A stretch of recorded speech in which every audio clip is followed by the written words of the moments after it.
तो हेलो प्यारे बच्चों, कैसे हो आप। मेरा नाम है गंभीर सिंह।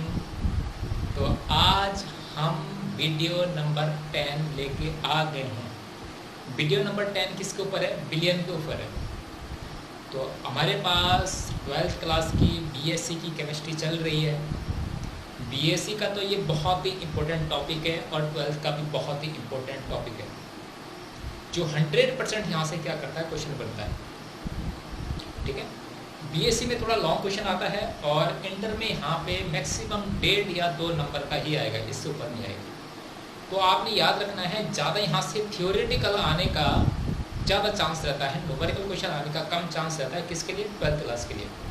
तो प्यारे बच्चों, मेरे इस चैनल का नाम है यूनिवर्सिटी केमिस्ट्री गंभीर सर रिसर्च। अगर आपने अभी तक हमारे चैनल को सब्सक्राइब नहीं कर रखा तो प्यारे बच्चों सब्सक्राइब करें। नहीं भी मन है तो मत करिए, ज़बरदस्ती नहीं है, लेकिन पढ़ते रहिए और बिंदास रहिए। चलिए, आज का जो वीडियो हमारा किसके ऊपर है कि गैस, जो गैस होती है वह द्रव के साथ किस प्रकार घुलनशील होती है, किस प्रकार घुलनशील होती है हमारे पास। यह है हमारा टॉपिक, घुलनशील होती है। गैस द्रव में किस प्रकार घुलनशील होती है। नंबर 1 पॉइंट तो हम ये क्लियर करेंगे और नंबर 2 पॉइंट हम क्या क्लियर करने वाले हैं, इसमें हमारे पास हेनरी का नियम आएगा।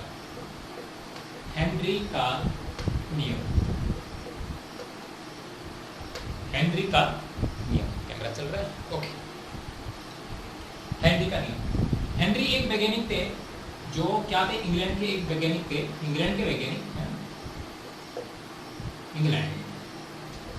इंग्लैंड के वैज्ञानिक थे, ज़्यादा मैं बात नहीं करूँगा। इंग्लैंड के वैज्ञानिक थे और इन्होंने 1802 में, ठीक है, कि गैस किस प्रकार द्रव में घुलनशील होती है। उनका गैस ही टॉपिक नहीं था, और भी टॉपिक थे। उनके टॉपिक क्या थे इस प्रकार, लेकिन हम यही इसी पर ज़्यादा फोकस करेंगे क्योंकि हमारे पास सिलेबस में यही है।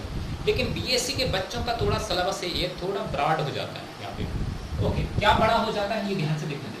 इन्होंने कहा, देखो हमारे एक हमारे पास क्या होता है, विलय होता है। दूसरा हमारे पास यहाँ पे क्या होता है प्यारे बच्चों, विलायक होता है।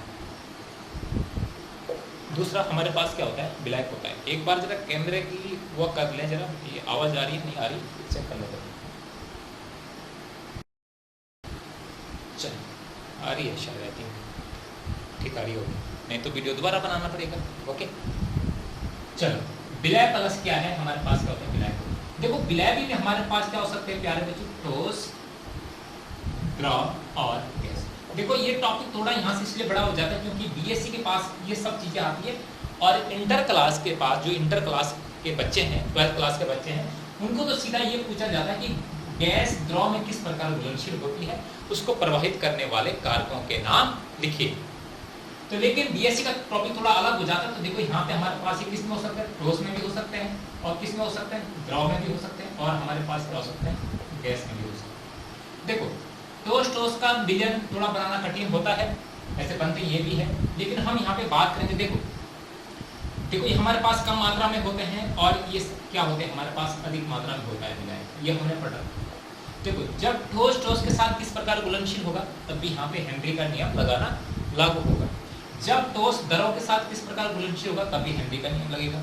जब हमारे पास ठोस गैस के साथ किस प्रकार घुलनशील होंगे, तो ये भी हेनरी का नियम लगेगा। द्रव ठोस के साथ किस प्रकार घुलनशील होंगे, तभी हेनरी का नियम लगेगा। द्रव के साथ किस प्रकार घुलनशील होंगे, तभी हेनरी का नियम लगेगा। द्रव गैस के साथ किस प्रकार घुलनशील होते हैं, तभी हेनरी का नियम लगेगा। और जो हम पढ़ने वाले हैं प्यारे बच्चों, वो देखो ये पढ़ने वाले हैं जो 12th क्लास के लिए, और बीएससी को भी आपको एडिटिंग ये पढ़ना है, ज़्यादा हलवा नहीं पकाना है। ओके, तो गैस हमारे पास है, गैस किस प्रकार, देखो ठोसों के साथ पढ़ने की जरूरत नहीं है, ऐसे इसके साथ भी किस प्रकार घुलनशील होगी, गैस द्रव के साथ किस प्रकार घुलनशील होगी, और ये तो हम इसके ऊपर ज़्यादा फोकस करने वाले हैं। तो भाई देखो यहाँ से डेफिनेशन तो कहीं प्रकार से बन जाएगी, लेकिन हमें गैस और द्रव वाली डेफिनेशन क्या करनी है, बनानी है। अब ध्यान से देखो जरा, यहाँ पे हम क्या करने वाले हैं, देखो हम ये बताने वाले हैं कि विलय किस प्रकार विलय के साथ घुलनशील होके कितनी सॉल्युबिलिटी यानी कितनी उसकी विलयता होगी, है ना, कितनी उसकी विलयता होगी, किस प्रकार वो घुलनशील होगा। घुलनशील होने के बाद वो किस प्रकार असंतृप्त विलयन बनाएगा। संतृप्त विलयन आते आते क्या हो जाती, गैस घुलना बंद हो जाती है। ये बात तो आप अच्छी तरह पता होगा आपको। जब तक हमारे पास असंतृप्त विलयन बनता रहता है तब तक उसमें विलय की मात्रा विलय के साथ घुलती रहती है। अगर आपने ये अभी तक के वीडियो नहीं दे रखे तो प्लेलिस्ट में जाइए, तो वहाँ से सारे चेक करिए। और पीछे के मुझे लग रहा है वीडियो नंबर 5, सेकंड और थर्ड मैंने इंट्रोडक्शन इसीलिए बना रखा है। मैं 3-4 वीडियो इसीलिए बनाता हूँ इंट्रोडक्शन के ऊपर, ताकि बच्चों को अच्छी तरह अब सीधा हम सिलेबस के ऊपर आ गए। बच्चे कह रहे हैं कि सर सिलेबस कैसे कंप्लीट होगा, मेरी गारंटी है सिलेबस कंप्लीट करने की। अभी जुलाई चल रहा बेटा, अभी हमारे पास मार्च नहीं आया। ओके, आप देखो किस प्रकार ये घुलनशील होता है। देखो जरा, हम जनरली यहाँ पे क्या करते हैं, जैसे हमारे पास विलय होगा और दूसरा हमारे पास क्या होता है, विलायक होता है। दूसरा हमारे पास क्या होगा, विलायक होगा। तो देखो हम सीधी गैस की बात और द्रव की बात कर रहा हूँ, मैं टेढ़ी मेढ़ी खीर नहीं बता रहा हूँ। तो विलय हमारे पास क्या है, गैस है। गैस और विलायक हमारे पास क्या है, द्रव है। तो हमें पढ़ना भी यही पढ़ना है कि हमारे पास गैस किस प्रकार द्रव में क्या होगी, घुलनशील होगी। ये हमारे पास मात्रा किस में रहती है, ग्राम में रहती है। और ये हमारे पास सपोज दैट किस में रहती है, यहाँ पे 1 लीटर में बात कर लूँगा, क्वांटिटी 1 लीटर की बात करें, ठीक है, या 2 लीटर की बात, 3 लीटर, ये आपके ऊपर डिपेंड है। ओके, तो अब हमें ये देखना है, देखो जरा, ये मेरे पास क्या है, विलय है और ये क्या, विलायक है। जब मैं इनको देखो जरा, ऐसे देखो, सपोज दैट मैंने ये ले रखा है, क्या ये ले रखा है, यहाँ पे कोई भी गैस ले रखी है। गैस क्या है, बंद है हमारे पास, है ना, खुली नहीं छोड़ते ना गैस। सपोज दैट गैस हमारे पास क्या है, अमोनिया गैस है। अमोनिया गैस सपोज दैट कितना है, 10 ग्राम है हमारे पास। ध्यान से सुनना जरा, कितना है, अमोनिया गैस 10 ग्राम है। अब अमोनिया गैस 10 ग्राम को मुझे क्या करना, मैं विलायक यहाँ पे क्या ले रहा हूँ, विलायक में यहाँ पे इस प्रकार चैम्बर बना देता हूँ, जिसके अंदर मैंने क्या भर रखा, ये H2 भर रखा है। क्या भर रखा है, H2 ये भर रखा है। अब अमोनिया गैस भी हमारे पास कैसे होती है, ध्रुवीय होती है। कैसे होती है, ध्रुवीय। ध्रुवीय और अध्रुवीय की कहानी मैंने अच्छी तरह पुराने वीडियो में बता रखी है आप लोगों को। ध्यान से देखो जरा, पुरानी वीडियो देखो और उसमें आपको समझ आ जाएगा ध्रुवीय क्या होते हैं, अध्रुवीय क्या होता है। देखो, और ये भी कैसा होता है, ध्रुवीय होता है हमारे पास, पोलर नेचर होता है, जिसको हम कैसा बोलते हैं, पोलर। ये भी ध्रुवीय, ये भी कैसा होता है, ध्रुवीय होता है। ओके, और कहानी में मैंने ये बता रखी आपको कि ध्रुवीय ध्रुवीय के साथ घुलनशील होता है, अध्रुवीय अध्रुवीय के साथ घुलनशील होता है, ध्रुवीय अध्रुवीय के साथ घुलनशील नहीं होता है, अध्रुवीय ध्रुवीय के साथ घुलनशील नहीं होता है। ओके, तो आपने क्या करा, देखो यहाँ से ये वाली गैस पाइप के थ्रू यहाँ पे इसमें क्या करी डाली। पहले आपने क्या किया, पहले आपने सपोज दैट, देखो जरा, अभी 10 ग्राम कुछ भी हो सकती है, इसकी क्वांटिटी फिक्स मत करो, थोड़ी देर के लिए फिक्स मत करो, क्योंकि मुझे संतृप्त विलयन बनाना है। अब आपने पहले उठा के यहाँ से 10 ग्राम इसमें क्या कर दी, सप्लाई कर दी, क्या इसके अंदर, और वो अमोनिया के इसमें क्या होगी, घुल के क्या बनाए, यहाँ पे देखो जरा, हमारे पास NH4 ammonium ion plus OH ion, ये तो बनाएगा अमोनियम आयन और हाइड्रोक्साइड आयन, इसमें क्या करते, बना देगा। तो देखो, अब जब ये इसके साथ अमोनिया गैस घुल जाए तो उसको हम क्या बोलते हैं, असंतृप्त विलयन बोलते हैं, अनसैचुरेटेड सॉल्यूशन बोलते हैं। ठीक है, देखो ये सब चीजें कहानी आपको क्लियर करनी ही पड़ेगी, तभी आपको हेनरी का नियम अच्छी तरह समझ आएगा। न्यूमेरिकल क्वेश्चन कोई बड़ी बात नहीं है। न्यूमेरिकल क्वेश्चन उस बच्चे के गलत होते हैं जिसके कॉन्सेप्ट क्लियर नहीं होते हैं, जो यूनिट पे ध्यान नहीं देता है और कॉन्सेप्ट पे ध्यान नहीं देता है। ये तो न्यूमेरिकल क्वेश्चन की कहानी कुछ ज्यादा नहीं है। वीडियो चल रहा है, वीडियो बार रुक जाता है, ये बड़ी सबसे बड़ी समस्या है। चलो, ये NH4 आयन और क्या है, OH आयन, इसमें क्या करते हैं। फिर आपने देखो, फिर आपने थोड़ी देर में इसमें 10 ग्राम और सप्लाई कर दी अमोनिया गैस, वो भी इसमें क्या होगी, घुलगी। फिर भी उसने क्या बोला, असंतृप्त, घुलगी तो असंतृप्त विलयन, घुलगी तब भी क्या बनेगा, असंतृप्त विलयन। ठीक है, फिर आपने 10 ग्राम और ऐड कर इसके साथ, 10 ग्राम और ऐड कर इसके साथ, फिर भी क्या होगी, वो घुलगी 10 ग्राम। ऐसे करते करते आप करते ही गए। एक कंडीशन, जब आप कभी किसी पॉइंट पे 10 ग्राम इसमें क्या करते, सप्लाई कर देते, तो वो 10 ग्राम अमोनिया गैस इसमें घुलना क्या हो गया, बंद हो गया। घुलना क्या हो गया बेटा, बंद, एकदम क्लोज, घुलना बंद होगी गैस। जो आप अमोनिया गैस इसके साथ सप्लाई कर रहे थे वो क्या होगी, बंद होगी। जैसे ही वो बंद हुई तो उस विलयन को हम क्या बोलते हैं, यहाँ पे संतृप्त विलयन बोलते हैं, यानी तृप्त हो गया, वो बिल्कुल क्या हो गया, सैचुरेटेड हो गया हमारे पास। इस विलयन को हम क्या बोलते हैं, सैचुरेटेड सॉल्यूशन बोलते हैं। इसको क्या बोलते हैं, अनसैचुरेटेड सॉल्यूशन, अनसैचुरेटेड। कहानी समझ आ रही है, नहीं समझ आ रही है? तो देखो यहाँ पे विलय की मात्रा इसके साथ घुलना क्या होगी, बंद होगी, यानी गैस की मात्रा इसके साथ घुलना क्या होगी, बंद होगी। ज्यादा खिचड़ी पक गई है, कोई बात नहीं, अभी मिटा के डेफिनेशन भी लिखेंगे, सारी चीजें पॉइंट टू पॉइंट क्या करते रहेंगे, क्लियर करते रहेंगे। तो इसके साथ ये घुलना क्या हो जाएगी, बंद हो जाएगी। तो बिलियन बनना भी क्या हो जाएगा, बंद हो जाएगा। बिलियन बनना बंद, बिलियन बनना बंद कब, जब उसमें विलय अपना घुलनशीलता बंद कर दी, यानी सॉल्युबिलिटी उसने बंद कर दी, तो उसको हम क्या बोलेंगे, संतृप्त विलयन बोलेंगे। तो देखो जब तक असंतृप्त विलयन बनता रहेगा तब तक विलय यानी गैस विलय के साथ क्या होगी, घुलती रहेगी। और ये बात आपको याद रखनी, देखो ध्रुवीय ध्रुवीय के साथ क्या होता है, घुलनशील होता है, अध्रुवीय अध्रुवीय के साथ क्या होता है, घुलनशील होता है। बात समझ आ रही है कि समझ आ रही है? चलो इतनी सी बात है, नोट करो और फिर आगे की डेफिनेशन क्लियर करते हैं।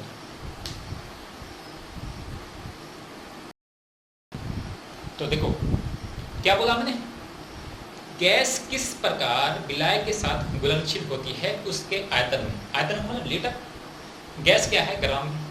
तो डेफिनेशन बना दो जरा इसकी, ठीक है, ओके। तो यहां लिखो जरा, विलय,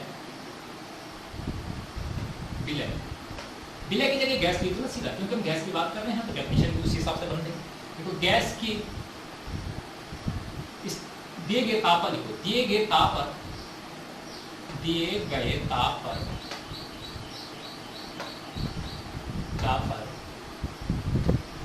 गैस, गैस का मतलब ग्राम में दे रखी है हमारे पास, गैस की वो मात्रा, की वो मात्रा, मात्रा जो विलायक, जो विलायक, विलायक यहाँ पे फिलहाल हम लीटर में ले रहे हैं, विलायक के प्रति इकाई आयतन, के प्रति इकाई आयतन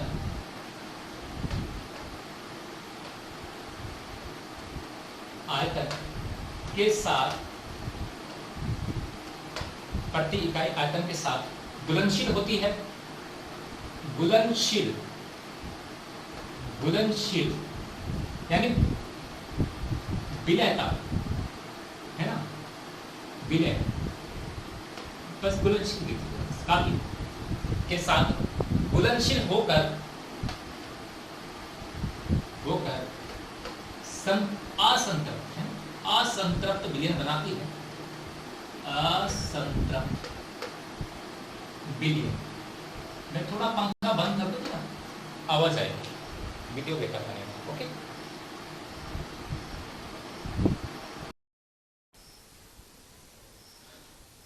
क्या बनाती है, इकाई आयतन के साथ घुलकर असंतृप्त विलयन बनाती है, विलयन बनाता है, बनाता है। गैस की, गैस की द्रव में विलयता कहलाती है, गैस की द्रव में विलयता कहलाती है।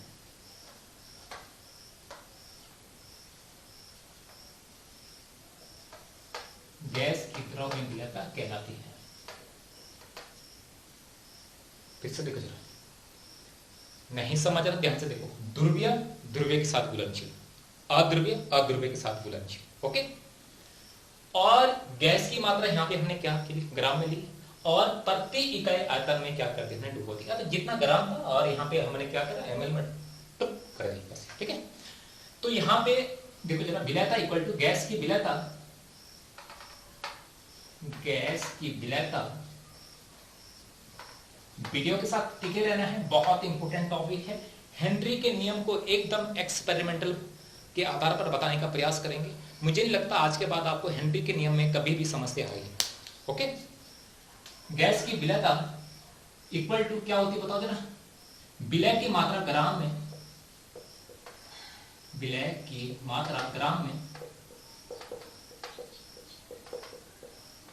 विलय की मात्रा ग्राम में, और यहां पे किसमें बोल रहे हम, विलायक, यहां पे विलायक किसमें दिया हमने, लीटर में।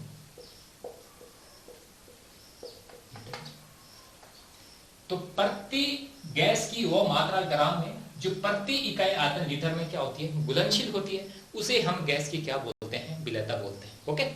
या तो आप इसको ऐसे लिख सकते हो, या आप गैस की विलयता इक्वल टू कैसे लिख सकते हो बताओ जरा, गैस की विलयता इक्वल टू विलय के मोलों की संख्या, विलय के मोलों की संख्या आप बोलोगे गुरुजी क्या करा रहे हो भाई, मैं हमारे तो समझ में नहीं आ रहा। अरे समझो ना, 10 ग्राम NaOH में निकाल लो मोलों की संख्या कितनी होती है, 100 ग्राम H2 में मोलों की संख्या निकाल लो, और उसका विलायक तो दे रखा है यहाँ पे कितने पे, ओके। तो विलायक के मोलों की संख्या अपॉन विलायक का आयतन लीटर में, ऊपर भी ऐसे कर सकते हो, विलायक का आयतन लीटर, ओके। तो यहां पे देखो जरा, विलायता के मात्रक, गैस की विलायता के मात्रक, विलायता के मात्रक लिख दो खाली, विलायता के मात्रक, विलायता के मात्रक कितने मात्रक आ सकते हैं यहां से बताओ। Very very important, very very important, 12th class के लिए बहुत ज्यादा पूछे जाने वाला क्वेश्चन, डेफिनेशन भी आ जाती है यहां से, वेरी वेरी इंपॉर्टेंट, ओके। इन BSc के लिए तो ये टॉपिक बहुत ही इंपॉर्टेंट है, वेरी वेरी इंपॉर्टेंट, ओके। विलायता की मात्रक ये देखो जरा, क्या मात्रक आ सकते हैं यहाँ पे, देखो जरा, ग्राम प्रति लीटर, देखो प्रति लीटर में नाप रहे हैं ना, तो ग्राम, विलायक का भार आपने क्या लिया, देखो W ग्राम, ठीक है, W ग्राम लिया, और यहाँ पे विलायक आपने क्या लिया बताओ जरा, V लीटर में लिया यहाँ पे, बताओ। तो विलायता इक्वल टू मात्रा कितना आ रहा है बताओ जरा, ग्राम प्रति लीटर आ रहा है, ग्राम प्रति लीटर, ओके। दूसरा मात्रक क्या आ सकता है इसका बताओ जरा, या ये मात्रक ये हो सकता है, बताओ जरा क्या मात्रक होगा, मोलों की संख्या बटे आयतन लीटर में, तो यहां पे क्या होगा, दूसरा मात्रक ये हो सकता है, मोल प्रति लीटर हो सकता है, मोल प्रति लीटर हो सकता है। तो छोटी सी यहां पे कहीं कोने पे लिख दो कि गैस किस प्रकार घुलनशील होगी, देखो ये कहानी याद रखनी, ध्रुवीय किसके साथ घुलनशील होगा बेटा बताओ जरा, ध्रुवीय के साथ क्या होगा, घुलनशील होगा, ये कहानी थोड़ी सी याद रखनी। बाकी एक्सेप्शन वाली कहानी क्या है, अलग है, वो IIT JEE और नीट के एडवांस वीडियो में वो सब कहानी क्या करेगी, खुलेगी। इसके लिए एडवांस वीडियो बनेगी IIT JEE के कॉन्सेप्ट के लिए। देखो यहाँ पे मैं IIT JEE का भी सिलेबस नहीं करा रहा हूँ, बहुत सारे बच्चे बोल भी रहे हैं कि सर ये IIT का सिलेबस तो बहुत कम है, वाकई कम है। इस बार हमारे पास कॉन्सेप्ट चलेंगे, अगली बार से चलेगा, क्योंकि मैं अकेले पढ़ाने वाला इतना नहीं होता जॉब के साथ, ओके। ध्रुवीय और क्या होता है, ध्रुवीय के साथ क्या होता है, यहाँ पे क्या होगा, घुलनशील होगा, घुलनशील होगा, ध्रुवीय ध्रुवीय के साथ क्या होगा, घुलनशील होगा। और हमारे पास अध्रुवीय किसके साथ घुलनशील होगा, अध्रुवीय के साथ क्या होगा, घुलनशील होगा। ये हमारे पास ये वाला रहेगा हमारे पास विलायक, और ये होगा हमारे पास विलायक, ठीक है। ये तो घुलनशील हो जाएगा, सोल्यूबल हो जाएगा। लेकिन अगर आप ऐसे करेंगे, देखो ध्रुवीय को किसके साथ डालेंगे, अध्रुवीय के साथ डालेंगे, ध्रुवीय को किसके साथ डालेंगे, अध्रुवीय के साथ डालेंगे, तो ये घुलनशील नहीं होगा, नहीं होगा घुलनशील।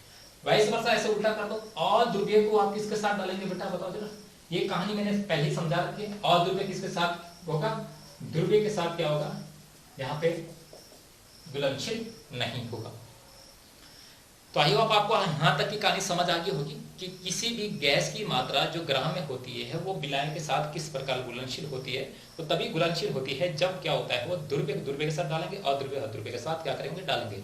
और प्रति इकाई आयतन में क्या होता है, जितना लीटर रहते हैं, जितना उसकी मात्रा क्या होती है, घुलती है। घुलने के बाद कौन सा विलयन बनाती है, असंतृप्त विलयन बनाती है, अनसैचुरेटेड सॉल्यूशन बनाती है, उसे गैस की क्या बोलते हैं, विलायता बोलते हैं। गैस यहाँ पे विलायता का मात्रा क्या आता है, ग्राम प्रति लीटर या मोल प्रति क्या आता है, लीटर आता है। ओके, नोट करिए जरा। आगे इसके कारक लिखो होते हैं।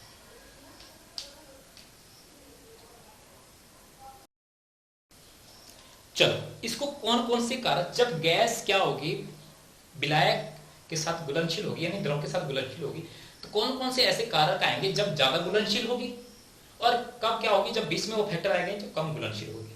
ओके, तो ये वाले हम क्या करेंगे, यहाँ पे कारक क्या करें, पढ़ने वाले हैं। कौन कौन से कारक क्या करते हैं, इसको प्रभावित करते हैं। वेरी वेरी इंपॉर्टेंट, ये अगेन इंपॉर्टेंट टॉपिक है कि गैस द्रव में घुलनशीलता या विलयता को प्रभावित करने वाले कारकों के नाम लिखिए। Very very important. और इसके साथ प्यारे बच्चों, मैं आपको और एक बात और बताना चाहता हूं कि हमारा दूसरा चैप्टर भी 2-3 दिन में आने वाला है। कौन सा दूसरा चैप्टर हम इस साइमल्टेनियसली लेके चल रहे हैं, एक ये वाला और एक दूसरे वाला, 12th क्लास, और उसमें BSc का भी सारा मटेरियल रहेगा। ठीक है, जैसे हमारे पास कौन सा है, रासायनिक बलगति, केमिकल काइनेटिक्स, बहुत ही इंपॉर्टेंट यूनिट है रासायनिक बलगति, और मेरा फेवरेट चैप्टर भी ये वाला रासायनिक बलगति। ऐसे तो मेरी तो पूरी केमिस्ट्री फेवरेट है, बच्चों को पता भी होगा। रासायनिक बलगति, रासायनिक बलगति मतलब केमिकल काइनेटिक्स, इसके वीडियो भी अपलोड हो जाएंगे। हम कोशिश ये करेंगे एक 1.5 महीने में हम सारी के सारी 1.5-2 महीने में हम सारी की सारी फिजिकल केमिस्ट्री उसके न्यूमेरिकल खत्म करते हैं। उसके बाद हम जल्दी से इनऑर्गेनिक केमिस्ट्री की ओर बढ़े 12th क्लास की। ओके, तो इसको प्रभावित करने वाले कारकों के नाम लिखिए। पहला कारक इसके पास कौन सा है, ध्यान से देखेंगे। पहला कारक यहाँ पे है विलय और विलायक की प्रकृति के ऊपर, विलय और विलायक की प्रकृति के ऊपर की प्रकृति पर सबसे बड़ा फैक्टर तो यही है। जब विलायक की प्रकृति विलायक की प्रकृति के साथ क्या करेगा, निर्भर करेगा, यानी गैस की मात्रा। दूसरी आप ऐसे भी बोल सकते हो, दूसरा या ऐसे बोल सकते हो क्योंकि हम ये पढ़ रहे हैं गैस, और ऐसे भी बोल सकते हो द्रव की प्रकृति पर, गैस और द्रव की प्रकृति पर, गैस और द्रव की क्या करते प्रकृति पर निर्भर भी करेगी कि गैस किस नेचर की है और हमारे पास जो द्रव है किस प्रकृति का है, इसके ऊपर क्या करेंगे, डिपेंड करेंगे। देखो, तो इसकी सीधी सी बात है, मैं आपको बता दूं। देखो, ध्रुवीय है ना, ध्रुवीय विलय जो हमारे पास गैस होती है, गैस की बात करूंगा, ध्रुवीय गैस क्या होती है, प्लस ध्रुवीय द्रव के साथ क्या होती है, घुलनशील होती है। ध्रुवीय गैस ध्रुवीय द्रव के साथ ही यहां पे क्या होगी, घुलनशील होगी, घुलनशील होगी। जब ये घुलनशील होगी आपस में, तो यहां पे हमारे पास कौन सा विलयन बनेगा, असंतृप्त विलयन बनेगा, असंतृप्त क्या करेगा, विलयन बनेगा। ओके, असंतृप्त, ओके। ध्रुवीय के साथ घुलनशील होगी तो हमारे पास विलयन बनेगा। जैसे एग्जांपल मैंने अभी बताया आपको, देखो यहाँ पे हमने क्या ली, अमोनिया गैस ली, ये कम मात्रा में होता है, आपको पता है, और ये क्या होता है, यहाँ पे H2 मैंने अधिक मात्रा में ली, तो यहाँ पे ये क्या हो गए थे, घुलनशील तो हो ही गए थे, और हमारे पास यहाँ पे क्या बना था, असंतृप्त विलयन बना था। दूसरा यहाँ पे हमारे पास क्या कर, अगर मैं अध्रुवीय गैस लूं, अध्रुवीय गैस किसके साथ, अध्रुवीय किसके साथ ले लो, द्रव के साथ ले लो, तो यहां पे हमारे पास ये घुलनशील हो जाती है, और यहां पे हमारे पास असंतृप्त विलयन बनता है। दोनों कंडीशन में असंतृप्त विलयन बनता है।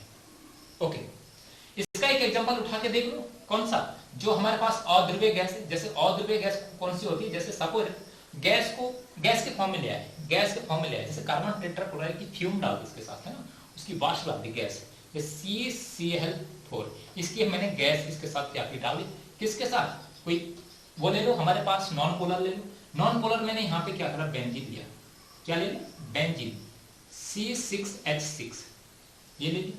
ये भी हमारे पास कैसा होता है, अध्रुवीय होता है बेटा, ये भी अध्रुवीय हो गया, और ये भी क्या होगा, अध्रुवीय हो गया, ये भी अध्रुवीय। तो दोनों के दोनों आपस में क्या होंगे, घुलनशील हो जाएंगे, और घुलनशील होने के बाद क्या करेंगे, असंतृप्त विलयन बनेंगे। लेकिन अगर आप उल्टा करोगे, देखो, अगर आपने यहां पे कोशिश ये करे कि मैं अमोनिया गैस को क्या करता हूं, बेंजीन के साथ क्या करता हूं, घोलता हूं।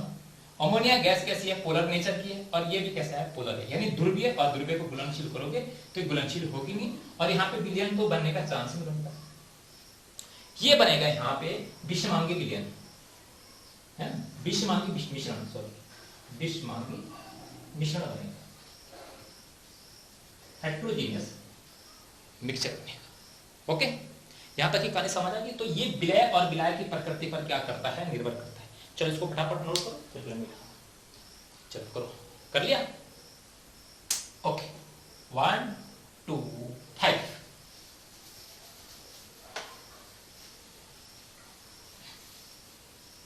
ओके, पहला फैक्टर आपको अच्छी तरह समझ आ गया होगा। चलो दूसरा फैक्टर देखो जरा, दूसरा फैक्टर हमारे पास क्या है, दूसरा फैक्टर हमारे पास क्या है, ताप। पहले ताप पढ़ लें। दाब में क्या हो जाता है, हमारे पास हेनरी का नियम भी आ जाता है, यहीं पे आ जाएगा हेनरी का नियम। ओके, तो ताप हमारे पास देखो, जब भी हमारे पास रिएक्शन चलेगी, जब भी हमारे पास सपोज दैट हमारे पास कोई रिएक्शन है, A+A2 क्या जा रही है, B जा रही है, या तो ये नंबर 1 पॉइंट उष्मा का क्या कर रहा होगा, शोषण कर रहा होगा, या तो ये अभिक्रिया उष्मा का शोषण कर रही होगी, या ऊष्मा ये क्या कर रही होगी, बाहर फेंक रही होगी। ऐसा तो हो रहा होगा, दो कंडीशन तो होगी जब ये अभिक्रिया होती है, दो प्रकार की रिएक्शन होती है, ठीक है। ऊष्मा का शोषण हो गया या ऊष्मा का होगा बाहर। जब ऊष्मा का शोषण होता है, जब ऊष्मा का क्या होता है, शोषण होता है, तो उसको बोलते हैं ऊष्मा शोषी अभिक्रिया। ऊष्मा शोषी अभिक्रिया, उसको क्या बोलते हैं, ऊष्मा शोषी क्या बोलते हैं, अभिक्रिया बोलते हैं।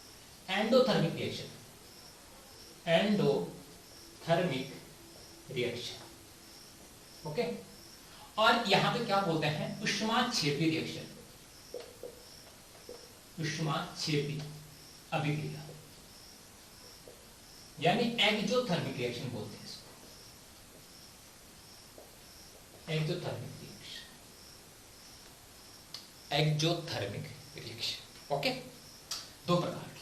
अब ध्यान देखना जरा, गैस किस प्रकार घुलनशील होगी। अगर हमारे पास गैस प्लस द्रव, इसकी क्या थी, कम मात्रा थी विलयता, और इसकी क्या थी, अधिक मात्रा थी हमारे पास। ऐसा था ना प्यारे बच्चों, तो ये हमारे पास क्या बना था, असंतृप्त विलयन बना था। कैसा विलयन बना, असंतृप्त विलयन बना, ओके। अगर इसमें ऊष्मा का क्या हो रहा है, शोषण हो रहा है, अगर इसमें ऊष्मा का क्या हो रहा है, शोषण हो रहा है, इसमें ऊष्मा क्या हो रहा है, शोषण हो रहा है, इसमें ऊष्मा का शोषण हो रहा है, शोषण हो रहा है, ओके। एंडोथर्मिक रिएक्शन है, तो इसका अगर हमें तापमान को देखो, क्या बोला था मैंने, दिए गए तापमान पर, दिए गए तापमान पर गैस की मात्रा प्रति इकाई आयतन विलयन में किस प्रकार घुलनशील होती है, और असंतृप्त विलयन जो बनाती है उसको मैं गैस की द्रव में क्या बोलता हूं, यहां पे विलयता बोलता हूं। तो दिए गए ताप पर, जो ताप हमने दे रखा था, दिया था, दिए गए ताप पर ताप, लेकिन यहां पे मैं टेम्परेचर के साथ क्या कर दिया, छिड़कानी कर दी। मैंने यहां पे ताप को क्या कर बढ़ा दिया, ताप को मैंने क्या कर दिया, बढ़ा दिया। जो ताप सपोजेड पहले कितना था, 20 डिग्री सेल्सियस टेम्परेचर, उस टेम्परेचर को मैंने क्या कर दिया, 25 डिग्री सेल्सियस कर दिया।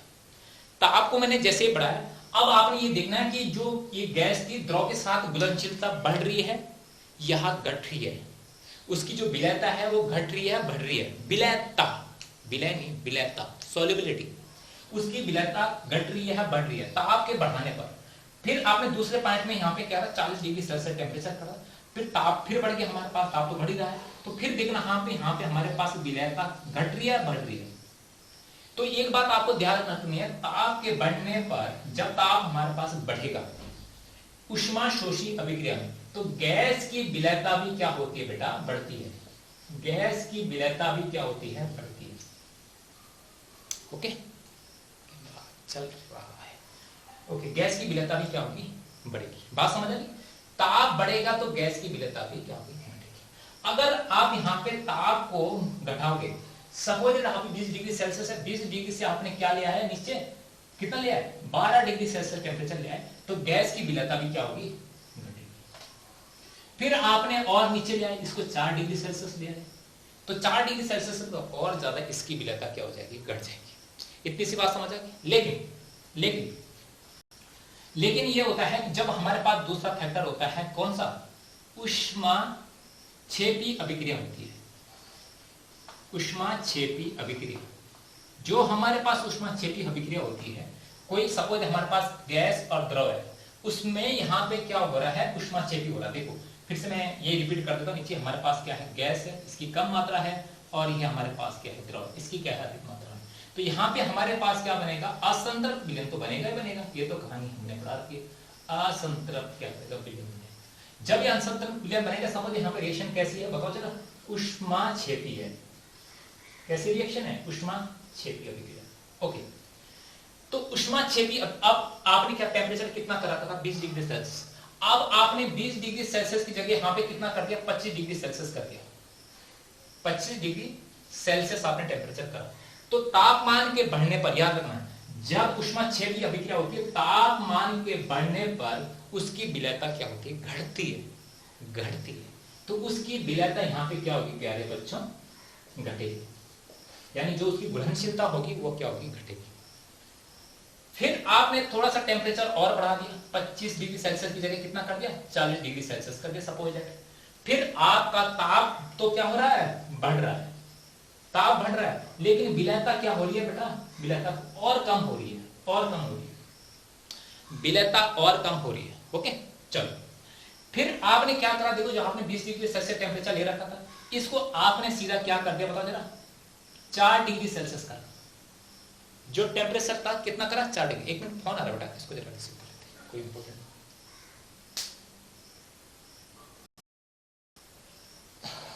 ओके तो कहां पे था मैं, ये था, अगर मैं टेम्परेचर यहां से 20 डिग्री सेल्सियस से कितना कर दूं, 4 डिग्री सेल्सियस क्या कर दूं टेम्परेचर, तापमान मैंने क्या करा बेटा, यहां पे घटाया, तापमान मैंने क्या करा घटाया। अब विलयता क्या होगी, बढ़ेगी, इसकी जो घुलनशीलता होगी बेटा वो क्या होगी, बढ़ेगी, उसकी घुलनशीलता। तो आपने याद रखना है, ऊष्माशोषी अभिक्रिया में ताप के बढ़ाने पर विलयता बढ़ेगी, लेकिन ऊष्माक्षेपी अभिक्रिया में ताप के बढ़ाने पर विलयता क्या होगी, घटेगी। यही दूसरा फैक्टर था, बहुत ही इंपॉर्टेंट है, वेरी वेरी इंपॉर्टेंट टॉपिक है 12th क्लास के लिए। ओके तीसरा फैक्टर देखो जाए, वो तो बहुत ही इंपॉर्टेंट है, तीसरा फैक्टर बहुत इंपॉर्टेंट है, यहां से हेनरी का नियम भी आ जाता है। यहां पे हम हेनरी का नियम अच्छी तरह समझेंगे और डेफिनेशन को शॉर्ट में लिखने का क्या करेंगे, प्रयास करेंगे, ज्यादा बड़ा डेफिनेशन लिखने की जरूरत नहीं है, आपको समझाएंगे थोड़ा अच्छी तरह, लेकिन डेफिनेशन आपने शॉर्ट में लिखना। ओके तीसरा फैक्टर हमारे पास कौन सा है, इसमें तीसरा हमारे पास क्या है, दाब। कौन सा है, दाब, प्रेशर।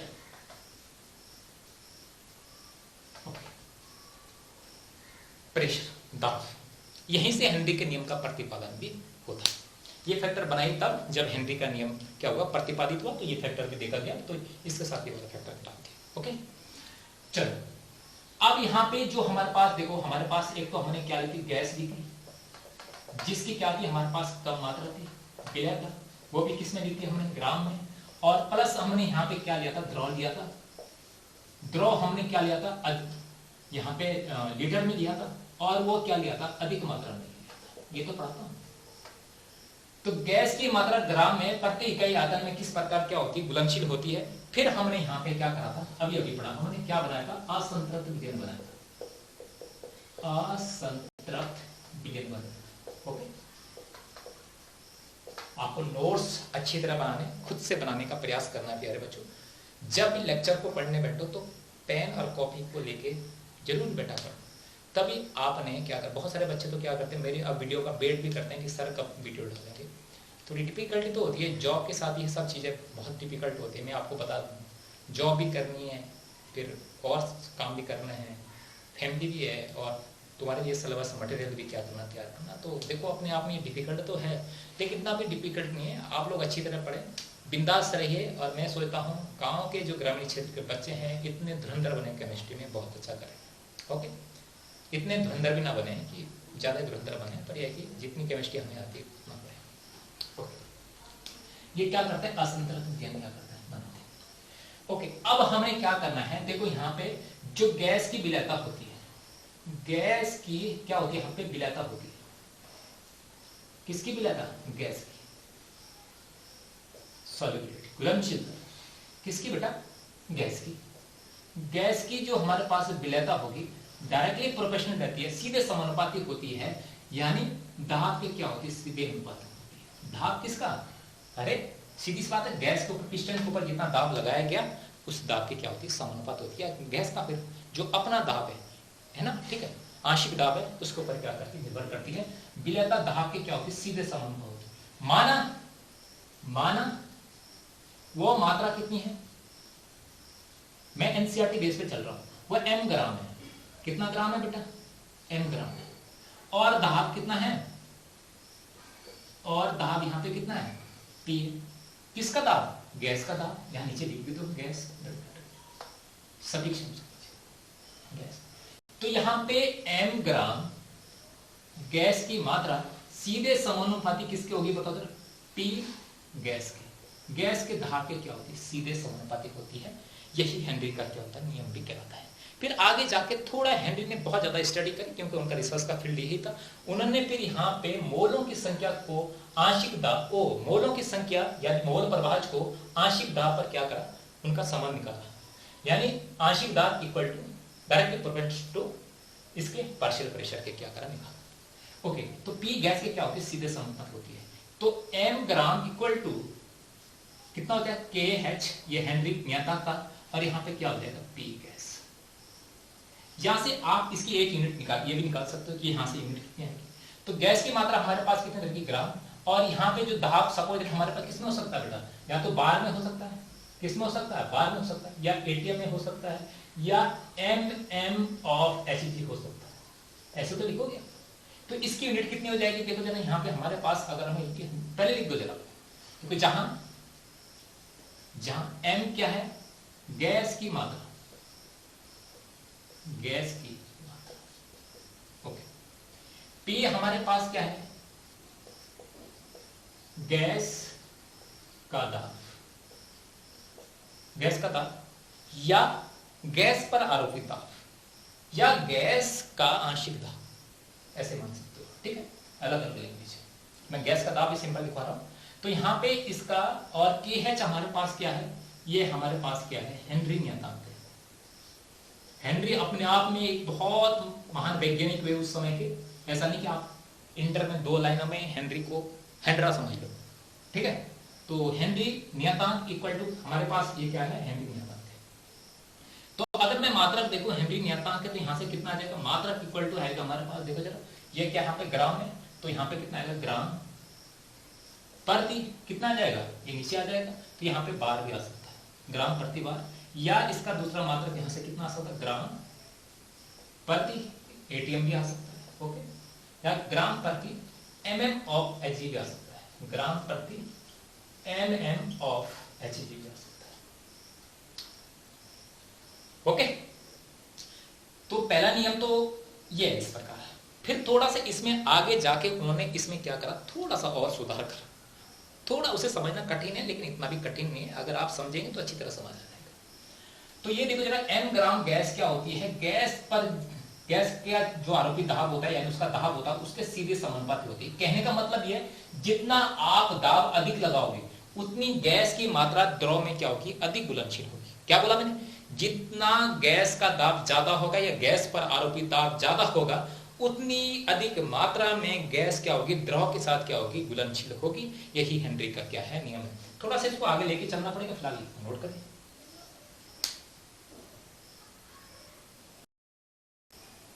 चलो, अब हम यहां पे टॉपिक डाल देते हैं, हेनरी का नियम, हेनरी का नियम, हेनरी का नियम, very very important, 12th class में हर बार पूछे जाने वाला क्वेश्चन, और बीएससी के लिए सबसे ज्यादा पूछे जाने वाला क्वेश्चन, अगर आपके पास सिलेबस में है तो। अगर आपके पास सिलेबस में ऐसे, हमारे पास जो यहाँ पे अर्ली सिस्टम है वो खत्म हो चुका है, अर्ली सिस्टम खत्म हो चुका है, ठीक है। इसमें हिंदी का नियम था, अब खत्म हो चुका है, अब फाइनल चल रहा है, उत्तराखंड में कल चल रहा है, ओके। हेनरी का नियम, हेनरी का नियम है, देखो जरा, पहले मैं क्या करूँ, यहाँ पे क्या बोला था, m ग्राम जो गैस होती है हमारे पास, वो क्या होती है, इक्वल टू KH, और यहाँ पे क्या होती है हमारे पास, गैस के दाब के क्या होती है, सीधे समानुपाती होती है। ये अभी तक हमने गैस के दाब के क्या होती है, सीधे समानुपाती। अब थोड़ी देर जरा फिगर के द्वारा समझना जरा, थोड़ा समझने का प्रयास करना है, वेरी वेरी इंपॉर्टेंट, इसको समझना जरा। सपोज दैट इसके अंदर क्या है, कोई द्रव भरा हुआ, इसके अंदर क्या है भरा हुआ, द्रव, वो द्रव हमारे पास क्या है बेटा, वो द्रव हमारे पास है विलायक, जिसके अधिक मात्रा है। और मैं उसका नाम भी दे देता हूँ, यहाँ पे सपोज दैट मैंने उसको H2 रख रखा है, कितना रख रखा है, H2 ले लो, उसको जितनी मात्रा आपको लेनी है, सपोज मैंने 1 लीटर ले ली, ऐसा जरूरी नहीं है कितना भी लेना है, आपकी मर्जी के ऊपर डिपेंड करता है। और इसको मैंने बंद कर दिया, बंद कर दिया ऊपर से, ठीक है। फिर यहाँ से एक पिस्टन लगा दिया, ये इसके अंदर में अब गैसें भर देता हूँ, ऊपर से पिस्टन लगा देता हूँ, ठीक है। और इसके अंदर गैस है, पहले मैंने क्या भरी, इसके अंदर H2 गैस भर दी, सपोज दैट। दूसरी गैस मैंने इसके अंदर क्या भर दी, सपोज दैट P अमोनिया भर देता हूँ। ये इसका मैं दाब भी लिखना है इसके ऊपर, इसलिए मैं सही इसको थोड़ा सही करके लिख देता हूँ, PH2, ओके। और यहाँ पे मैंने क्या करा, P क्या लिखूं, कौन सी गैस ले लूं बताओ जरा, इसके साथ HCl गैस ले लूं, चलो HCl गैस ले, HCl गैस ले, चलो। अब यहाँ पे ये देखना है, ये हमारे पास क्या है, अब हमने यहाँ पे ये देखना है, सपोज दैट जो ये गैस इसके साथ हमने डाल रखी है, जो गैस हमने इसके साथ डाल रखी है उसके सपोज इसकी मात्रा कितनी है, 10 ग्राम है। कितनी मात्रा है, 10 ग्राम। इसमें इसकी मात्रा कितना है, 20 ग्राम है। और इसमें इसकी मात्रा क्या डाली, 50 ग्राम डाली। तो यहाँ पे मोलों की संख्या निकाल दो। मोलों की संख्या निकालने की 10 ग्राम H2, बहुत आसान है। 10 डिवाइडेड बाय उसका मोलर मास कितना हो जाएगा, 2। ठीक है, तो मोलों की संख्या N1 मोलों की संख्या निकाल दो। कितना आएगा, 10 बार बटे उसका मोलर मास, हाइड्रोजन का कितना आएगा, 2 5 10। और N2 मोलों की संख्या यहाँ पे निकाल दो, इसका भार कितना है, 20 बटे यहाँ पे हमारे पास इसका मोलर मास कितना आ जाएगा नाइट्रोजन का, 14 प्लस कितना आएगा 3 इक्वल टू 20 बटे कितना आएगा 17। तो लगभग 1 पॉइंट कुछ कटेगा, 1.3 के आसपास मान के चलते हैं। ठीक है, फिर मैंने N3 मोलों की संख्या निकाली। N3 मोलों की संख्या मेरे पास कितनी आ रही है बता जरा, 50 डिवाइडेड बाय कितना करा, 35.5 मोलर मास इसका, हाइड्रोजन का एक तो कितना है 36 दशमलव कितना है 5। तो 36 गुना 60 तो जा रहा है, कितना आ रहा है, ये भी लगभग जो है 1 पॉइंट कुछ कट रहा है। सपोज में इसको 1.0 मान के चलता हूँ, सपोज ऐसा कट रहा है आइडिया से, इतना मान के चलता हूँ। अब बताओ मोलों की संख्या सबसे ज्यादा किसमें आई, मोलों की संख्या सबसे ज्यादा किसमें आई, देखो जरा मोलों की संख्या का जो अनुपात है वो इस प्रकार है, n सबसे ज्यादा H2 में मोलों की संख्या सबसे ज्यादा है। उसके बाद मोलों की संख्या किसमें है बताओ जरा, N NH3 में ज्यादा है। और उसके बाद मोलों की संख्या किसमें ज्यादा है बताओ, NHCl में क्या है, सबसे कम मोलों की संख्या HCl में है। अब आपको एक बात ध्यान रखना, देखो यहाँ पे डाल्टन का नियम क्या था, डाल्टन का नियम यह था टोटल दाब इक्वल टू क्या होगा, P1 plus P2 plus P3 plus P4, P1 plus P2। देखो भाई हमें क्या दो चीजें पढ़नी ना बेटा, एक तो हमें ये समझना कि आंशिक दाब होता क्या है। बच्चों को यही नहीं पता होता आंशिक दाब, जिसको हम क्या बोलते हैं, पार्शियल प्रेशर बोलते हैं। टीचर बार बार बोलते हैं ना पार्शियल प्रेशर, ठीक है, पार्शियल प्रेशर होता है। और दूसरी चीज हमें ये यहां पे क्लियर करनी है, दूसरा हमें क्या करना, वेपर प्रेशर, वेपर प्रेशर, ये चीज क्लियर करनी है। दोनों में अंतर है, आंशिक दाब में और पार्शियल प्रेशर में। ठीक है, ओ पार्शियल प्रेशर और वेपर प्रेशर। ओके, अब देखो यहां पे द्रव की सतह पर, देखो ये द्रव की क्या है, सतह है। ध्यान से सुनना जरा मैं क्या बोल रहा हूं, ये द्रव की क्या होगी, सतह होगी। द्रव की सतह पर फोन ज्यादा आते हैं, एक मिनट इसको बंद कर, आपसे मैं फोन उठाऊंगा वीडियो बनाने से, आज ज्यादा याद है कुछ। NH2 NH3 और कितना है NH3। अब मोलों की संख्या किसमें, इसमें ज्यादा है, उसके बाद इसमें, उसके बाद इसमें।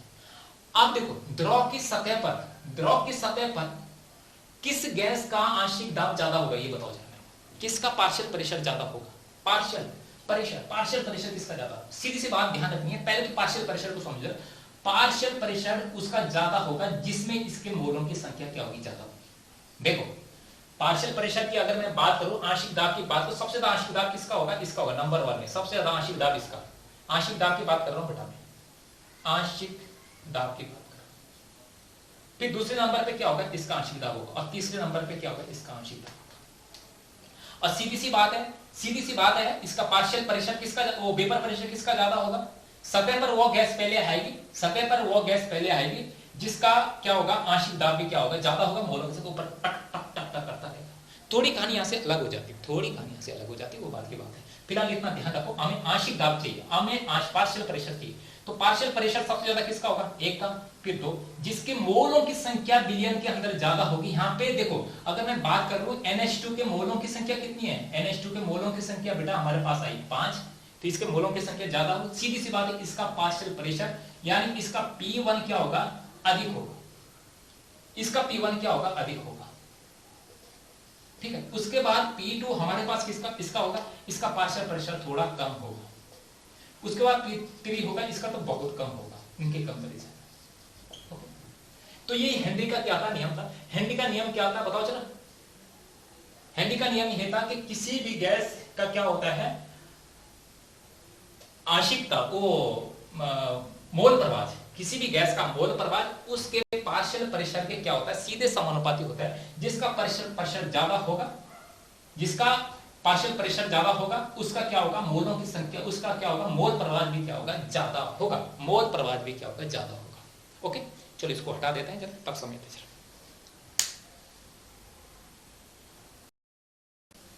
तो मैंने यहाँ पे 3 गैसें ली थी। कौन कौन सी ली थी? एक तो मैंने P हाइड्रोजन ली थी, जिसका सबसे ज्यादा मोलों की संख्या आई थी। मोलों की संख्या क्या आई थी? N इक्वल टू कितना आया था? 5 आया था। और फिर मैंने दूसरी क्या ली थी? PH3 ली थी, NH3 ली थी, जिसके मोलों की संख्या लगभग 1.3 के आसपास आई थी, जो भी आई थी। और फिर मैंने PHCl लिया था, जिसके मोलों की संख्या यहाँ पे कितनी आई थी? लगभग वो मोलों की संख्या कितनी आई थी बताओ जरा? 1.0 के आसपास आई थी। ओके, इतनी आई थी। तो इसके क्या होगा? अब यहाँ पे देखो जरा, हेनरी के नियम के अनुसार देखो, यदि ऐसे लिख दो पहले, यदि गैस की है ना, यदि गैस की मात्रा मोलों में ले तो, मोलों में हो तो, मोल में हो तो, मोल लिखो। यदि गैस की मात्रा किस में हो? मोल में हो तो, और उसका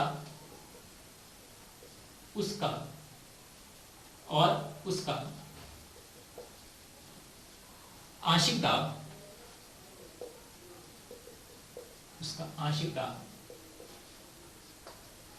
P हो, आंशिक दाब P1 P2 P2 ऐसे, तो फिलहाल मैं P लिख रहा हूं, P हो तो हेनरी के नियम के अनुसार, क्या हो जाएगा? गैस की मात्रा, ऐसे लिखो, क्या लिखना ठीक रहेगा? हेनरी के नियम के अनुसार, very very important line, very बहुत ज्यादा पूछे जाने वाला क्वेश्चन इंटर में। बच्चे एकदम डायरेक्टली लिख देते हैं, मतलब है ना, कुछ पता ही नहीं कि क्या लिख रहे हैं, डायरेक्टली प्रॉपर्टी। अरे पढ़ के आ रहे हो भाई, थोड़ा सा समझो बेटा, थोड़ा सा समझो। हेनरी के नियम के अनुसार गैस का मोल प्रवाह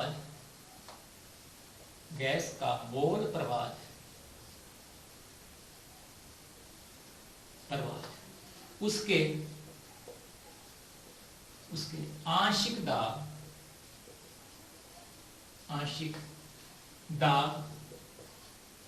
के समानुपाती होता है,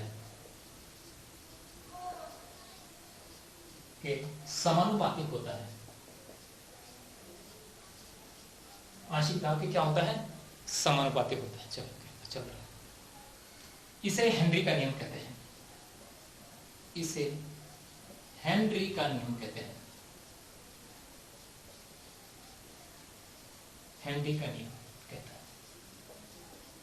इसे क्या बोलते हैं बेटा? हेनरी का नियम कहते हैं।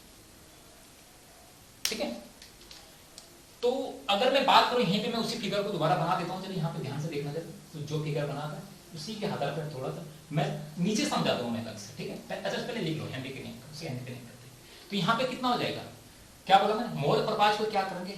या तो ईटा एन से प्रदर्शित करें, जीटा एन से। तो मैं यहाँ पे ईटा लिख रहा हूँ, ईटा, ये एन नहीं है, ईटा गैस डायरेक्टली प्रोपोर्शनल किसके होता है बताओ जरा? उसके आंशिक दाब के क्या होता है? पार्शियल प्रेशर के क्या होता है? सीधे समानुपाती होती है, जो मैंने P बताया। तो ईटा गैस इक्वल टू, और ये उसके आंशिक दाब के क्या होता है? समानुपाती होता है। इक्वल टू यहाँ पे कितना हो जाएगा? KH, और यहाँ पे हमारे पास क्या हो जाएगा? P कितना हो जाएगा बेटा? गैस हो जाएगा। ओके, तो यहाँ से मात्रा देखो जरा कितना आ रहा है। देखो गैस के मोलों, जब हम मोल प्रवाह निकालते तो उसका तो कोई मात्रा नहीं आता था। मोल प्रवाह क्या था? कि किसी विलयन में किसी एक घटक के मोलों की संख्या, और उस विलयन में कुल घटकों के मोलों की संख्या को मोल प्रवाह बोलते थे, है ना, मोल अंश बोलते थे। तो इसका तो कोई यूनिट नहीं आती थी, इसका कोई मात्रा भी नहीं होता है। तो यहाँ पे हमारे पास इसका मात्रा कितना हो जाएगा? देखो जरा, यहाँ पे इसका 1 वैल्यू हो जाएगी, इक्वल टू, अगर मैं मात्रक देखूं, मात्रक इक्वल टू कितना हो जाएगा? यहाँ पे इसका मान 1, और ये गैस को किसमें नापोगे? जो दाब होगा, वो दाब को या तो आप किसमें नापोगे? बार में नापोगे, या ATM में नापोगे, या आप किसमें नापोगे? mm ऑफ Hg में नापोगे। ठीक, तो इसकी यूनिट कितनी आ जाएगी? 1/बार आ जाएगी, 1/बार, ये तो आएगी। देखो ये इसके नीचे चला जाएगा, 1/बार, तो बराबर कितना होगा? बार के ऊपर कितना आएगा? -1, या ऐसे आएगी, या क्या आएगी? ATM के ऊपर -1, या क्या आएगी? mm ऑफ Hg के ऊपर कितना आएगा बेटा? -1। तो यहां से हेनरी का जो ये होता है, इसे KH का हमारे पास कितना आएगा, ये यूनिट आएंगे। ओके, नोट करो जरा, वेरी वेरी इंपॉर्टेंट। अच्छा, एक बार आप थोड़ा प्रैक्टिकली समझने का प्रयास करना जरा। क्या बोला था मैंने, इसके अंदर मैंने, देखो जरा क्या बोला था मैंने, ये मैंने 1 लीटर क्या लिया था, H2 लिया था, और इसमें मैंने यहाँ पे ये करा था, इसके साथ मैंने क्या डाला, PH2 गैस डाली थी, और उसके बाद मैंने क्या डाली थी, क्या डाली थी बेटा, PNH अमोनिया गैस डाली थी, और फिर मैंने क्या करी, यहाँ पे क्या डाली, PHCl गैस डाली, क्या डाली, PHCl गैस डाली। इसको आपने नोट कर लिया होगा, मैं इसको हटा देता हूँ। ओके, ये डाल दिया आपने। चलो, तो ये डाली यहाँ पे आपने, तो बताओ इसमें मोलों की संख्या किसकी ज्यादा आई थी, जो मैंने क्वांटिटी ज्यादा डाली थी, इसके मोलों की संख्या n इक्वल टू कितनी आई थी, इसमें 5 आई थी। किसके मोलों की संख्या, H2 के। और जो हमारे पास ये n है, ईटा नहीं है, ये हमारे पास NH3 है, इसके मोलों की संख्या कितनी आई थी, लगभग 1 पॉइंट कुछ ऐसी आई थी, 73 के आसपास। चलो, इसकी वैल्यू ऐसा कुछ नहीं है, ऐसा 10 ग्राम ज्यादा लोगे तो मोलों की संख्या भी उतनी ज्यादा आगे पीछे होती रहेगी। यहाँ पे मैंने क्या करा, HCl लिया, तो यहाँ पे HCl के मोलों की संख्या 1.0 आई। तो सबसे ज्यादा मोलों की संख्या किसकी है, इसकी है। तो द्रव की सतह पर उसका आंशिक दाब क्या होगा, ज्यादा होगा। आंशिक दाब का मतलब देखो जरा, इसका सबसे ज्यादा दाब किसका होगा, इसका होगा। देखो, अगर मैं बात करूं यहाँ पे आंशिक दाब की बात करूं, आंशिक दाब की बात करूं, यही हेनरी का नियम था, ध्यान से सुनो। आंशिक दाब की बात करूं तो आंशिक दाब का जो क्रम है सबसे ज्यादा किसका है, इसको मैं अब P1 ऐसे कर देता हूं, P1H2 कर देता हूं। फिर मैंने क्या करा, दूसरा क्रम क्या है हमारे पास, P2 और कितना है बेटा, NH3 इसका। फिर सबसे कम किसका है, P3 और कितना है, HCl। अच्छा, डाल्टन का नियम क्या बोलता है, टोटल दाब, कुल दाब किसके बराबर होता है, कुल दाब यानी P इक्वल टू, कुल दाब P इक्वल टू क्या होता है बेटा, हमारे पास सबको जोड़ नहीं देते थे, P1 plus P2 plus P3 plus P4, हमारे पास तो 3 है, 3 ही करेंगे। तो इनका जो टोटल दाब आएगा वो इस दाब के क्या होता है, बराबर होता है, इस दाब के क्या होता है, बराबर होता है। ओके, तो मुझे ये बताओ कि सबसे ज्यादा गैस कौन सी घुलनशील होगी, कौन सी ज्यादा गैस ज्यादा घुलनशील होगी। मोलों की संख्या इसमें कितनी आई थी, इसमें n इक्वल टू कितनी आई थी, 5 आई थी। इसमें मोलों की संख्या कितनी, 1.73 आई थी। इसमें मोलों की संख्या कितनी आई थी, ज्यादा, ये आई थी। मैंने ये बताया है जिसमें सबसे ज्यादा मोलों की संख्या यहाँ पे रहेगी, सबसे ज्यादा मोलों की संख्या यहाँ पे रहेगी। यहाँ पे हाइड्रोजन के मोलों की संख्या कितनी है, 5 है। और यहाँ पे हमारे पास NH मोलों की संख्या कितनी है, हमारे पास कितने दे रखी बेटा, 1.7 दे रखी मैंने। और यहाँ मोलों की संख्या N और HCl इक्वल टू कितने दे रखी, 1.0। तो विलायक में जितनी ज्यादा मोलों की संख्या किसी की होगी, वही आंशिक दाब यहाँ पे क्या होगा, ज्यादा होगा। उसी का आंशिक दाब यहाँ पे क्या होगा, ज्यादा होगा। और यही हेनरी ने बोला था। तो सबसे ज्यादा घुलनशील कौन सी गैस होगी, बताओ जरा, हाइड्रोजन के साथ, वो जल के साथ। तो जल के साथ सबसे अधिक घुलनशील कौन सी होगी इनमें से, सबसे अधिक घुलनशील, सबसे अधिक घुलनशील कौन सी गैस होगी, बताओ जरा। सबसे अधिक घुलनशील होगी हाइड्रोजन गैस। जिसके मोलों की संख्या ज्यादा, उसका मोल प्रवाह भी तो क्या आएगा, ज्यादा तो आएगा। ठीक है, सीधी सी बात है। तो यहाँ पे हमारे पास क्या आ जाएगा, इतना आ जाएगा। सबसे ज्यादा घुलनशील क्या होगी, ये गैस होगी। दूसरे नंबर पे कौन सी गैस होगी, दूसरे नंबर पे हमारे, तो इनकी घुलनशीलता का क्रम है, ये लिख दो। जो इनकी विलयता का क्रम होगा, जो इनकी विलयता यानी घुलनशीलता का क्रम होगा बेटा, घुलनशीलता का क्रम होगा, सॉल्युबिलिटी का जो क्रम होगा, वो क्रम इस प्रकार रहेगा। सबसे ज्यादा घुलेगी हाइड्रोजन गैस, उसके बाद घुलेगी अमोनिया गैस, और उसके बाद घुलेगी HCl गैस। तो यही हेनरी ने बोला भी था कि गैस, देखो फिर से आओ जरा, हेनरी का नियम क्या था। हेनरी के नियम के अनुसार कि किसी भी गैस का आंशिक दाब उसके पार्शियल प्रेशर के क्या होती है, यानी उसके किसी भी गैस का मोल प्रवाह गैस के आंशिक दाब के सीधे समानुपातिक होती है। जितना ज्यादा किसी का आंशिक दाब, उतना ज्यादा गैस की क्या होगी, विलयता होगी। जितनी ज्यादा किसी के मोलों की संख्या, उतना ज्यादा क्या होगा, उसका विलयता होगी। तो डायरेक्टली क्या होते हैं, समानुपातिक होते हैं। बात समझ आ रहा है, नहीं समझ आ रहा है, ठीक। तो यही था प्यारे बच्चों हेनरी का नियम। ठीक है, अब थोड़ा सा जरा हेनरी के नियम की सीमाएं देख लो जरा। हेनरी के नियम की सीमाएं भी आती है यहाँ पे थोड़ी ना, देखो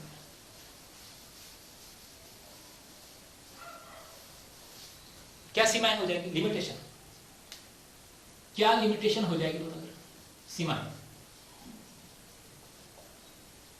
क्या सीमाएं होगी बताओ। यह केवल नंबर एक, यह केवल तनु बिलियन पर लागू होगा, तनु बिलियन लागू होगा,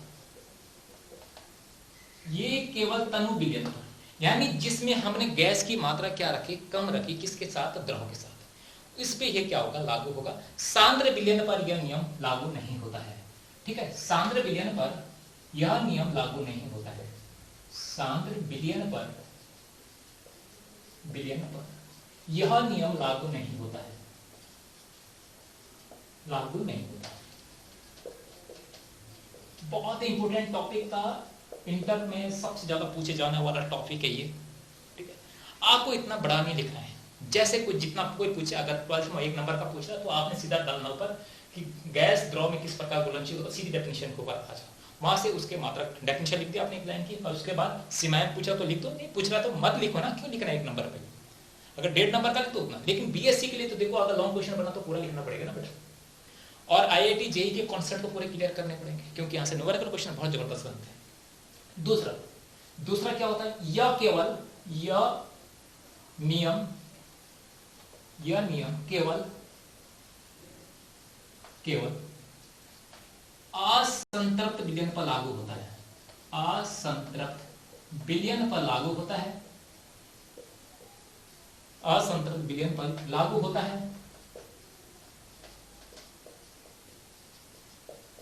असंतृप्त विलयन पर यह लागू नहीं होता है, असंतृप्त विलयन पर यह नियम लागू नहीं होता है, नियम लागू नहीं होता है।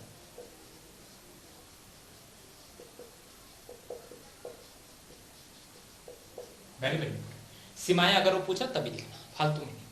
और सीमाएं कभी कभी इंटरमीडिएट में ये क्या करता है पूछ देता है, तो ये केवल क्या होता है, तनु विलयन पर लागू होता है, और ये क्या होता है, सिर्फ असंतृप्त विलयन पर लागू होता है, और यह नियम असंतृप्त विलयन पर लागू ही नहीं होता है। तीसरा बहुत इंपॉर्टेंट, तीसरी बात क्या है, तीसरा पॉइंट ये है, यह नियम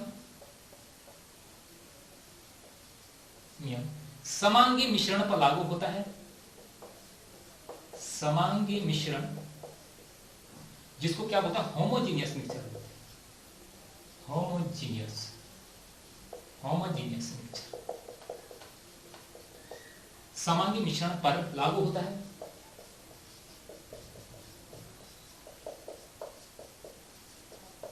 इनके तीनों का कहने का मतलब एक ही है, लेकिन हमें पेज भरने है बस, हमें पेज भरने के।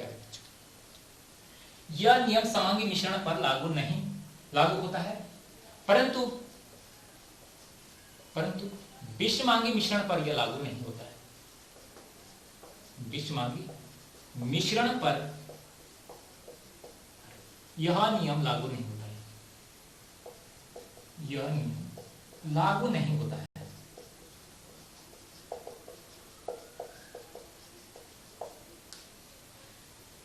विषमांगी, ठीक, इतनी सी बात है। समांगी मिश्रण पे तो लागू होगा, विषमांगी मिश्रण पर यह नियम लागू नहीं होगा।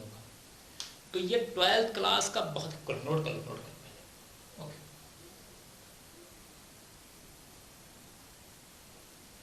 करिए, लास्ट में ये बात बता दूं, नेक्स्ट जो टॉपिक आपको आने वाला है, कौन सा टॉपिक है जो बहुत इंपॉर्टेंट है। अब देखो, अब हमारे पास देखो, अब मैं जो नेक्स्ट यूनिट स्टार्ट करने वाला हूं, अभी तो विलयन भी चलेगा और दूसरा चैप्टर मैं ज्यादा अब उसमें केमिकल काइनेटिक्स के इंट्रोडक्शन की वीडियो नहीं बनाऊंगा, ठीक है। उसमें सीधा सिलेबस ऊपर आने का प्रयास करेंगे, नहीं तो वीडियो ज्यादा बन जाती है। और लेकिन दूसरी बात मैं आपको ये बता दूं, यहाँ पे नेक्स्ट हमारा टॉपिक कौन सा, वीडियो नंबर 11 जो हमारा होने वाला है वो क्या होगा, वाष्प दाब क्या होता है, वेपर प्रेशर। 12th क्लास के लिए वेरी वेरी इंपॉर्टेंट, और बीएससी के लिए भी बहुत ज्यादा पूछे जाने वाला क्वेश्चन। वाष्प दाब क्या होता है, उसको प्रभावित करने वाले क्या कारक कौन कौन से होते हैं, उसको देखो। अब राहुल के नियम भी हम पढ़ेंगे इसके नेक्स्ट, अभी एक वीडियो और बनेगा उसके बाद राहुल। अब जो भी आएगा वो सब पेपरों में आने वाला है, जो 7 या 6 नंबर का आपका जो यहाँ से बनने वाला है सब के सब पेपरों में आने वाला है।